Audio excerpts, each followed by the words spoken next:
첫째 말씀을 올릴 수 있는 기회를 갖게 됐으면 영광으로 생각합니다. 우선 지난 60년 우리나라가 이만큼 잘 살게 되도록 기회해 주신 이 자리에 계신 기업인 여러분께 깊은 존경과 감사의 말씀을 올리고요. 제가 정부에서 일을 할 때 마땅히 끝을 냈어야 될 여러 가지 숙제를 다 하지 못하고 오늘 다시 이 자리에서 여러 숙제에 관해 말씀드리게 된 점에 대해서 정말 죄송하게 생각합니다. 말씀드릴 주제는 체질 개선이 되겠습니다. 말씀드릴 순서는 간략히 지난 50년의 공과를 평가해보고 다가올 50년을 살펴보면서 그 도전이 어떤 게 수 있는가, 그리고 체질 개선 과제와 우리가 해야 될 정책 방향, 마지막으로 전경련의 주로 회원사가 되시는 대기업들의 해야 될 일, 이런 순서가 되겠습니다. 지난 50년을 살펴보면 한마디로 한강의 기적, 그리고 중진국 함정 극복, 이렇게 요약할 수 있겠습니다.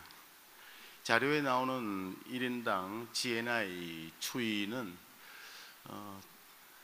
2000년 이후는 한국은행이 4월 달에 발표한 신계열 시리즈고 1999년 이전은 구계열 시리즈이기 때문에 두 개의 약간 다른 자료가 겹쳐져 있습니다. 1999년 이전 자료는 올 연말에 한국은행이 다시 수정 발표하게 됐기 때문에 불가피하게 두 개를 합쳤습니다. 두 계열의 차이는 하단에 나온 것처럼 평균 6.7% 정도가 됩니다. 물론 신계열이 약간 더 높습니다. 그 이유는 R&D 투자 등이 비용에서 소득으로 전환됐기 때문입니다. 지난해 말 이 신계열에 따르면 26,000달러를 상회하는 그런 수준에 이르러서 이제 중진국 함정에서 벗어났다, 이렇게 평가를 할 수 있겠고, 물론 두 차례의 커다란 위기 때문에 어려움을 겪은 적도 있다 하는 점은 잘 아시겠습니다. 또 다른 특징은 그 놀라운 복원력, 영어로 resilience라고 할 수 있겠습니다만, 그리고 세계적으로 찬사를 받은 교과서적인 극복, 이렇게 말씀드릴 수 있겠습니다. 글로벌 금융위기 이전 Great Moderation 시대 때의 여러 지표와 이후 Great Recession 시대의 지표들을 비교해 보면 주요 국가에서 뚜렷하게 대별이 되고 있습니다.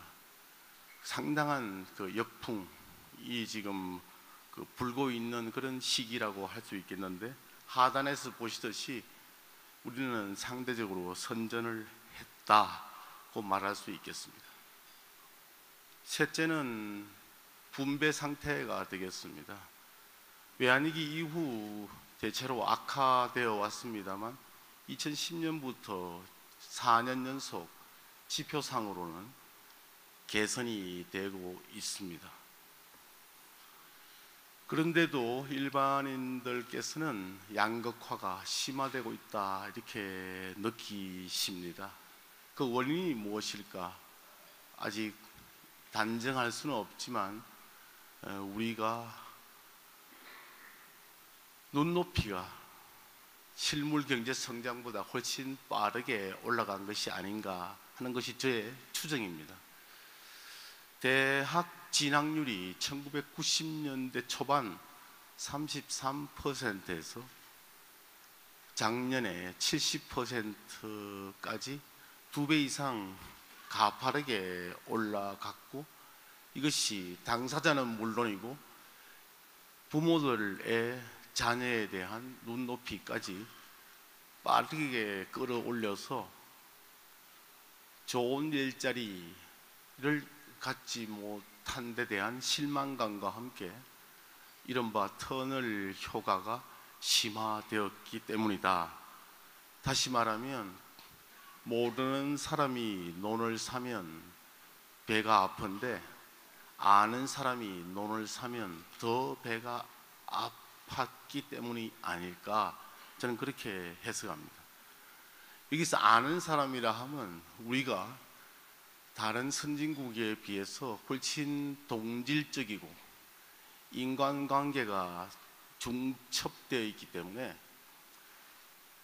길을 가다 만난 사람끼리 맺어지는 단계가 훨씬 말하자면 작기 때문입니다. 서울에서는 모르는 사람 두 사람이 만났을 때 4단계 정도만 지나면 알게 되는 네트워크를 그릴 수가 있다고 합니다. 참고로 뉴욕은 6.4단계가 지나야 서로 공통부모가 나온다고 합니다. 네 번째는 비교적 양호하지만 표에서 보시듯이 빠르게 악화되고 있는 재정 상태가 걱정이라고 할 수 있겠습니다. 다만 하단에서 보시듯이 글로벌 금융위기 중에 우리나라의 국가 채무 비율은 평균 5.5%포인트 상승했는데 이것은 OECD 회원국 평균 36.8%포인트 상승한 것에 비하면 무척 선방한 것으로 자부할 수 있겠습니다. 그렇지만 우측 상단 그래프에서 보시듯이 90년대 중반 이후 두 차례의 위기와 복지 지출의 증가, 성장률의 하락 등으로 GDP 대비 국가 채무 비율은 빠르게 상승하고 있는 그런 국면이고, 하단 오른쪽 그래프를 보시면 독일이 80% 가까운 부채 비율을 가지고 있고 일본이 250% 가까운 부채 비율을 가지고 있는데 우리는 35, 6% 가까운 부채 비율을 가지고 있습니다. 1차 대전 후 독일이 영국의 전쟁 배상금으로 5년치 GDP를 갚기로 약속하고 이 천문학적인 빚을 갚지 못해 화폐를 남발하고 그것이 엄청난 인플레이션을 불러와서 결국 나치 독일의 나치당의 집권으로 이어져서 2차 대전까지 이렇게 연결이 되게 되겠습니다. 5년치 빚이 그 정도 부담이라면 2년 반의 빚을 지고 있는 일본도 엄청난 부담이 될 수 있다고 생각됩니다. 독일이 통일이 될 때 1989년 장벽이 무너지고 1990년 통일이 될 때 독일 서독의 빚이 GDP의 19%였습니다. 그러다가 통일이 된 이후 91년부터 2003년까지 13년 동안 매년 GDP의 5%를 통일 비용으로 부었습니다. 단순 산술적으로 13 곱하기 5를 하면 65가 나오겠는데 19%에서 65를 더해서 거의 이자까지 계산하면 100% 수준까지 가던 것을 2003년부터 5년까지의 하르츠 개혁으로 다시, 그리고 유로존의 통합으로 주된 수혜자가 되어서 독일이 부채 비율을 꾸준히 낮추어 지금의 80%에 이르는 것입니다.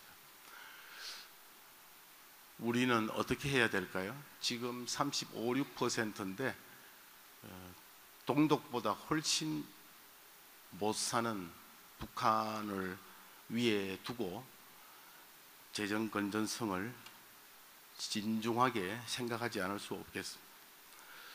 지난 50년을 종합해보면 그래도 기적의 역사였다고 말할 수 있겠는데 압축 성장의 요인은 잘 아시는 대로 여기 나열된 바와 같습니다.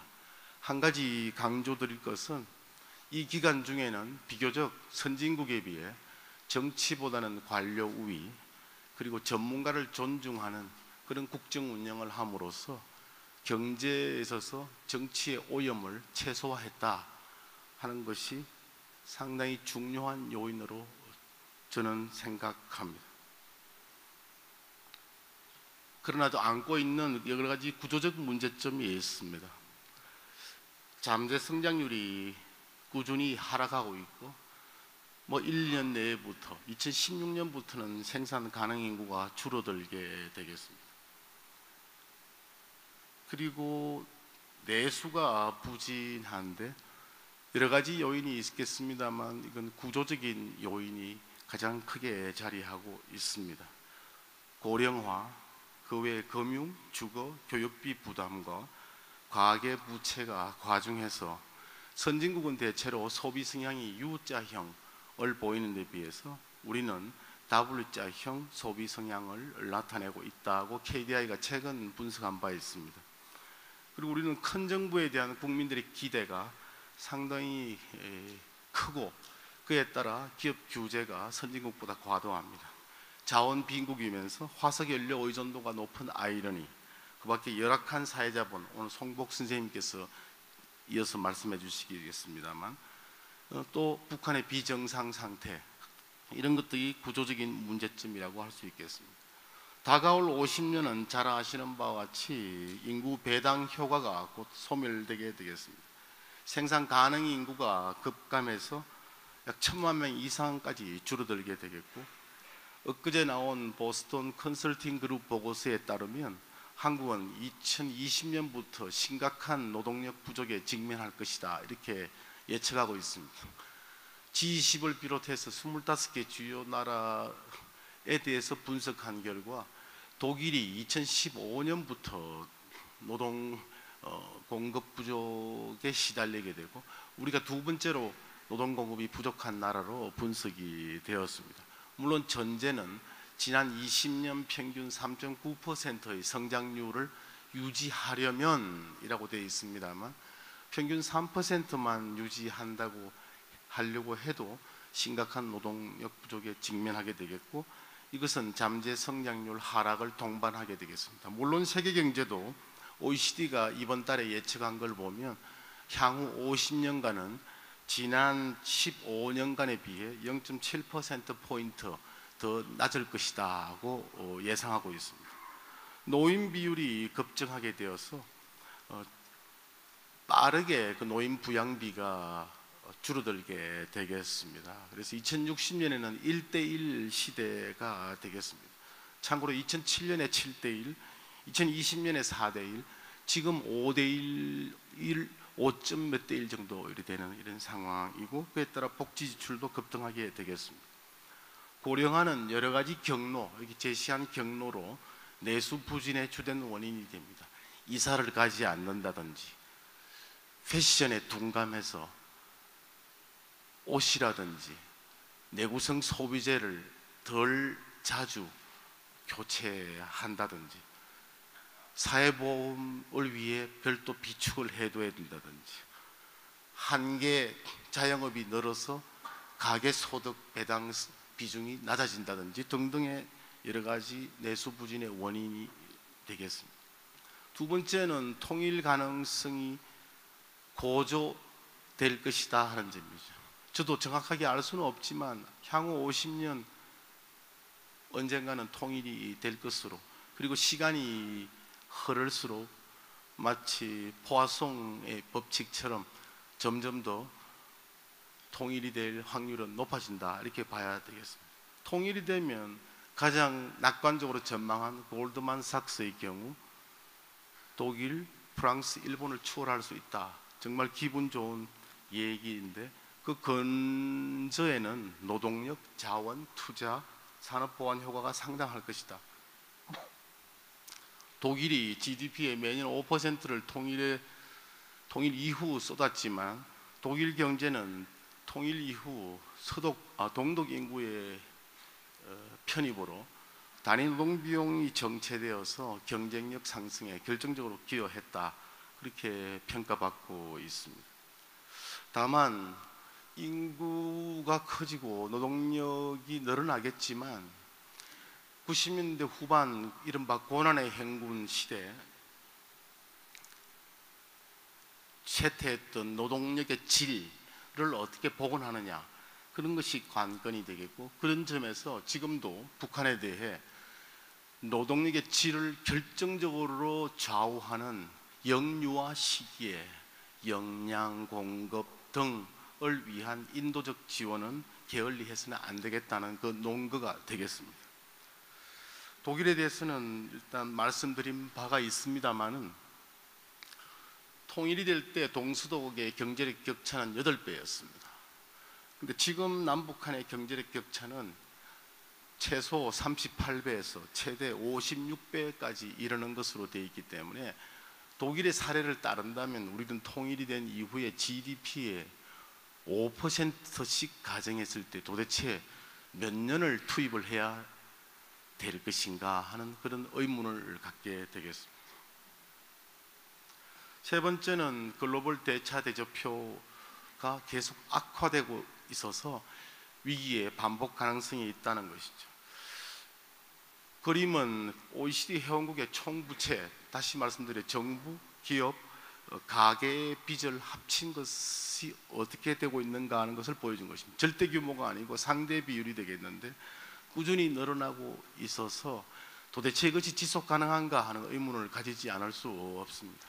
지속 가능하지 않기 때문에 미국도 테이퍼링을 하려는 것이고, 일본도 소비세를 신설하는 것이고, 노르딕은 복지를 축소했고, 중국은 그림자 금융을 규제하고 있는 것입니다. 우리는 이런 점에서 가계부채 연착륙이 기묘하다 하겠습니다. 테이퍼링의 영향에 대해서는 길게 말씀드릴 수는 없겠습니다만 전반적으로 국채금리 상승과 총부채 증가가 될 것이고, 특히 1분위 하위 20% 소득 계층의 가계부담이 증가가 될 것이며 취약업종과 비우량 회사채 발행 여건이 악화될 것으로 보입니다. 원화 강세 속도 많은 관심을 갖고 계실 것으로 보입니다만 비단 원달러뿐만 아니고 원엔, 원위안까지 그 속도가 수준보다도 오히려 관건이 될 수 있다, 이렇게 생각이 됩니다.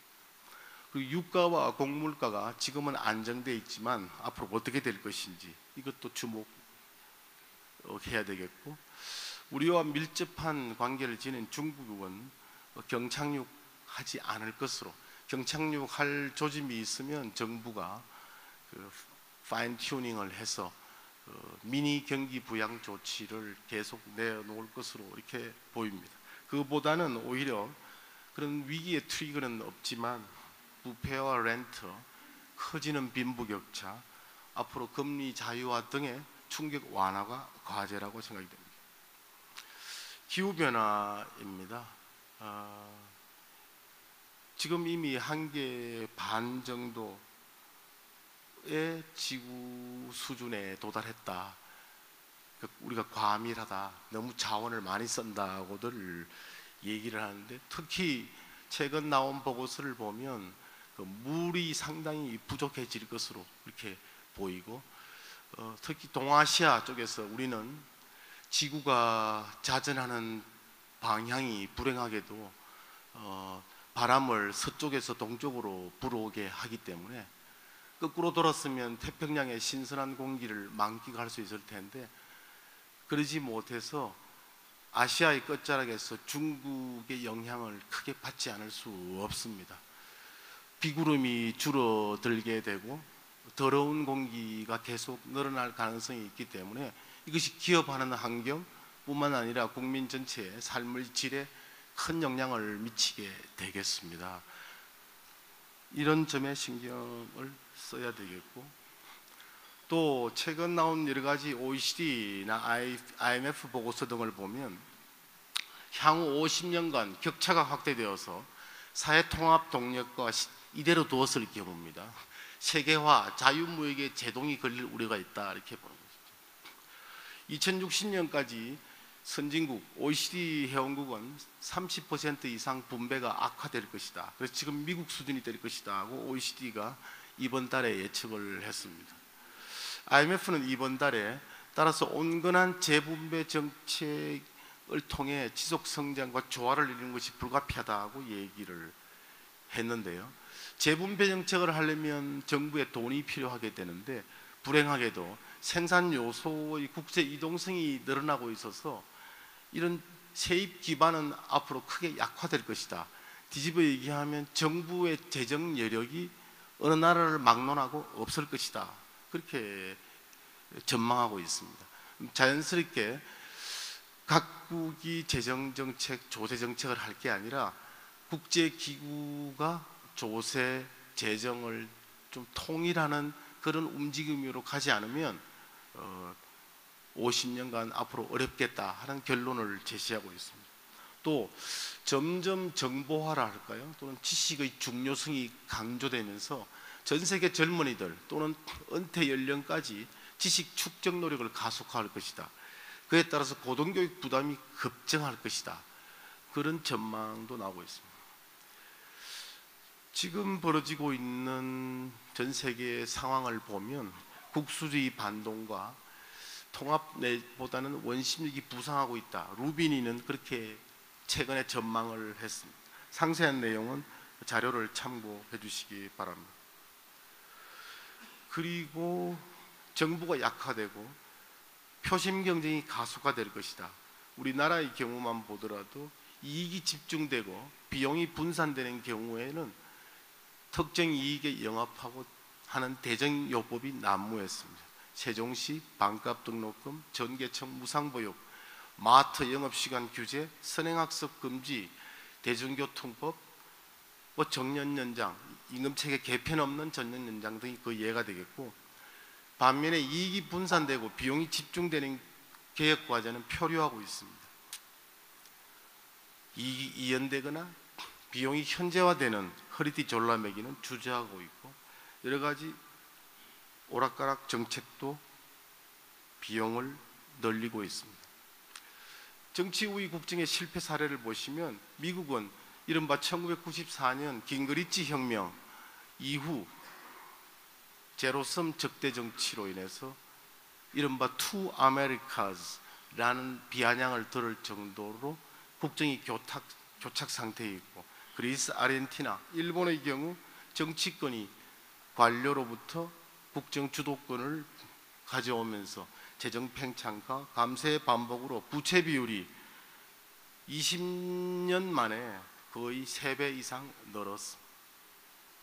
체질 개선 과제입니다. 기본 인식입니다. 저는 고통 없이 얻을 수 없다. 그 과감한 계획이 정도다. 당장 아프더라도 군사를 빼고 바른 길을 가야 한다. 확장 정책, 이른바 펌핑 정책의 전제는 3가지입니다. 일시적이어야 한다. 적기에 해야 한다. 정확하게 목표를 겨냥한 맞춤형이어야 한다. 이 3가지 T의 정책 요건이 충족될 때 펌핑 정책을 일시적으로 할 수 있는 것이지 계속해서 거기에 의존할 수는 없다. 그리고 성장이 필요 조건이고 분배는 충분 조건이다. 단기 요법보다 구조개혁에 주력하자. 이게 기본 인식입니다. 첫째, 규제개혁이 가장 돈 안 들이고 경제를 살리는 지름길이다. 우리 경제자유지수 헤리티지 재단이 발표한 걸 보면 홍콩과는 19점 정도, 100점 만점에 19점 정도 격차가 납니다. 노벨 경제학상을 받은 스펜스 교수가 지난달이군요. 발표한 글을 보면 미국은 정부가 정말 무능한데 왜 미국 경제는 EU보다 선전하는가? 그 이유를 개입을 시장에 덜 하기 때문이다. EU는 정부가 시장에 개입해서 각종 지대와 기득권, 산업보호 등에 주력하고 있는 반면에 미국은 무능하지만 시장에는 덜 개입하기 때문에 미국 경제가 유연하고 그리고 자유롭기 때문에 그래도 선전한다. 이렇게 분석을 내놓고 있습니다. 규제와 감독, 이 둘을 구분을 해야 되겠습니다.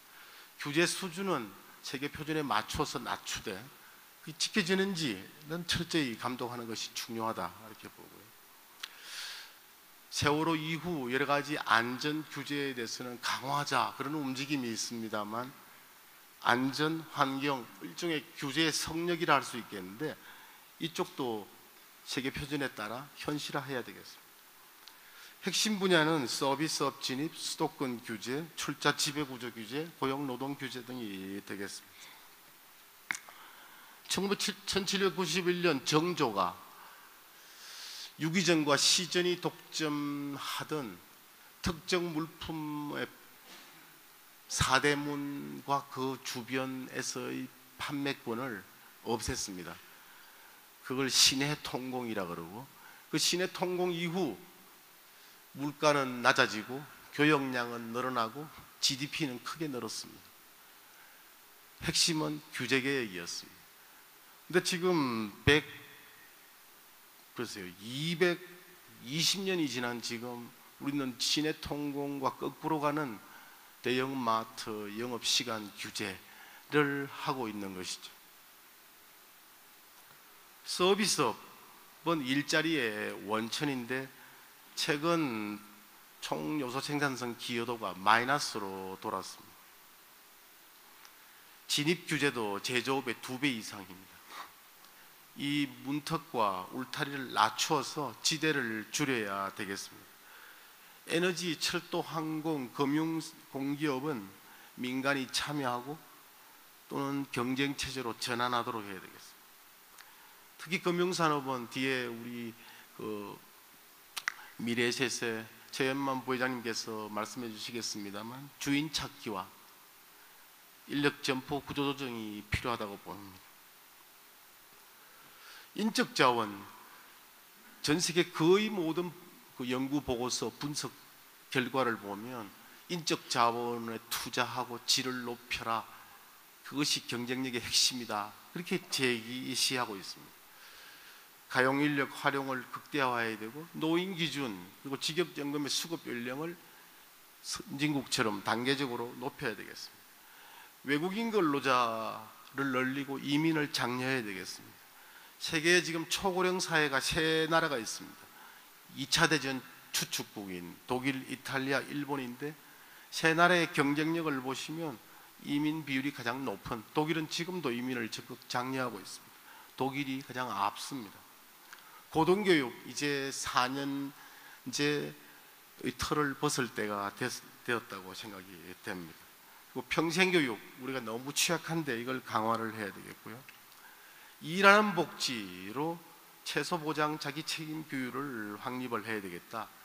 독일의 하르츠 1, 2, 3, 4 개혁과 노르딕이 했던 90년대 사회보장 개혁을 우리 벤치마킹 해야 되겠습니다. 그리고 어쩌면 올해가 노동 이슈는 퍼펙트 스톰에 가깝다 이렇게 생각이 됩니다. 이걸 패키지해서 처리를 해야 되겠고, 그 핵심 처리 기준은 노동법의 초심을 복원하는 겁니다.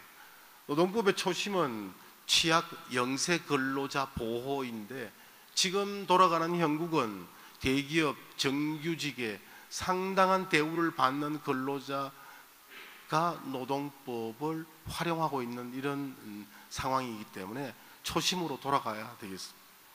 그리고 이 일괄 타결의 기준으로서는 역시 일자리 총량에 미치는 영향을 고려해야 되겠습니다.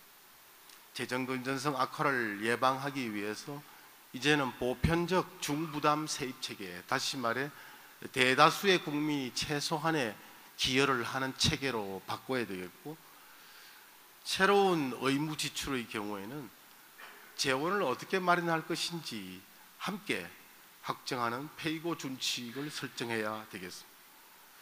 OECD가 이번 달에 제시한 것처럼 앞으로 지식 축적 부담이 상당히 가중될 거기 때문에 정부의 보조를 줄이고 수혜자가 자부담하는 것을 강화를 하는 것이 바람직하다고 봅니다.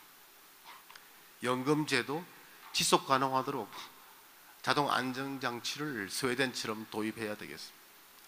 국정 시스템 정치 마케팅보다 정책 공론과 마케팅이 활성화돼야 되겠고, 공공부문의 주인의식을 높여서 자기 일처럼 최선을 다할 수 있도록 재임 기간을 늘리고 공모전은 취지대로 운영하고 권한을 위임하는 그런 제도 개편이 필요하겠습니다.